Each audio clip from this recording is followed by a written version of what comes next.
Hey, bonjour, bienvenue à la matinale. Mon nom, c'est Jean-René. Je suis vraiment content d'être avec toi. Aujourd'hui, le titre de ma matinale, c'est d'être rempli du Saint-Esprit. J'ai apporté mon manteau d'hiver que j'aime vraiment parce que moi, j'aime ça jouer dehors. J'aime vraiment ça, OK? J'ai 3 filles, puis je trippe à aller jouer dehors, surtout à aller glisser. Je vais toujours réussir à faire des petites glissades et tout. Puis j'aimerais ça te parler d'une fois où ce que moi et ma femme, on avait acheté à une de nos filles une trippe pour aller glisser. Une grosse trippe où ce que tu remplissais d'air et elle pouvait glisser comme ça avec ça. C'était vraiment le fun. Elle était super contente. Je me rappelle, on était allé glisser quand on venait de la voir, justement. Et puis, c'était une journée très froide. Et la pente où on est allé, c'était glacé. Alors, ça allait vraiment vite. Mes filles avaient beaucoup de plaisir. Il y avait quand même un peu peur. Puis, ma fille glissait. Après ça, tu avais mon autre fille qui voulait glisser. Et là, ils se mettaient à 2, à 3. Puis là, j'étais, je suis pas sûr, ça va-tu toffer? Vu qu'il fait froid, le plastique, il avait de l'air un petit peu plus dur. Mais ça ressemblait à du plastique. C'était plus comme la même texture. Et puis, comme de fait, ils sont en train de glisser, puis il y avait un glaçon ou une roche, je ne sais pas trop, pointue qui dépassait, et la trippe, elle a fendu. Il y a un petit trou, pas une grosse fente, mais une petite fente qui s'est faite, et ça s'est mis à se dégonfler. Puis je ne sais pas si tu as déjà glissé sur une trippe, mais ce qui est le fun, c'est quand elle est remplie d'air.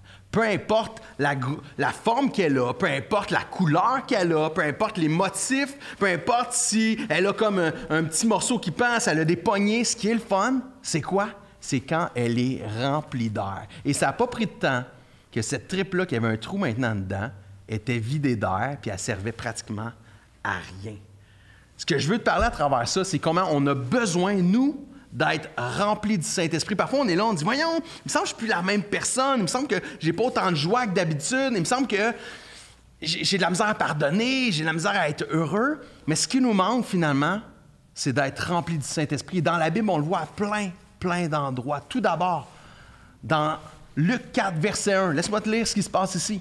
Luc 4, verset 1, c'est écrit « Jésus, rempli de l'Esprit Saint, revint du Jourdain et l'Esprit le conduisit dans le désert. » Jésus, la première chose qu'il va faire après avoir été baptisé, en revenant du Jourdain, il est guidé dans le désert par le Saint-Esprit qui est en lui. Jésus est rempli du Saint-Esprit.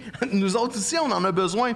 Et si on continue dans la Bible, on le voit à plein d'endroits qu'on a besoin d'être rempli du Saint-Esprit. On va voir Pierre qui se fait accuser et qui est devant le roi et devant plusieurs personnes et qui doit se défendre. Et dans Acte 4, verset 8, ça va être écrit qu'il se défend, rempli du Saint-Esprit, il ouvrit la bouche. Après ça, on va voir plus loin dans Acte 4, verset 31, que Pierre et Jean ils ont eu des menaces, puis là, sont découragés.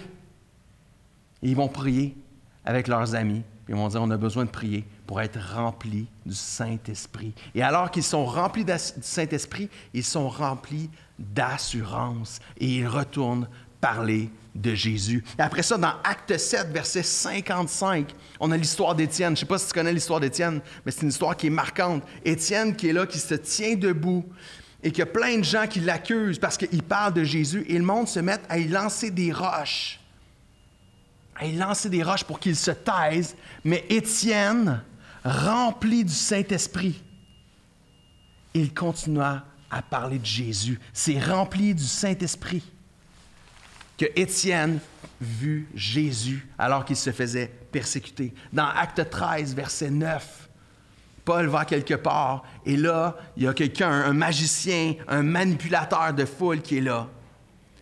Et la Bible va dire que Paul, rempli du Saint-Esprit, remarque que c'est un manipulateur, que c'est faux ce qu'il dit, et il le confronte. Le blanc dans les yeux, il le regarde dans les yeux, il réussit à le confronter parce qu'il est rempli du Saint-Esprit.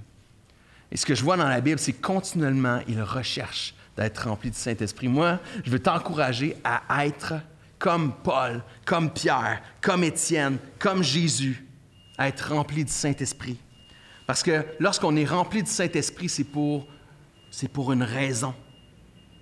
Et je suis pleinement moi lorsqu'il me remplit. Comme le tube que ma fille avait pour glisser, lorsqu'il est vide d'air, il ne sert plus à rien. J'ai beau essayer de tirer dessus, j'ai beau essayer de l'agrandir, ça ne glissera pas bien.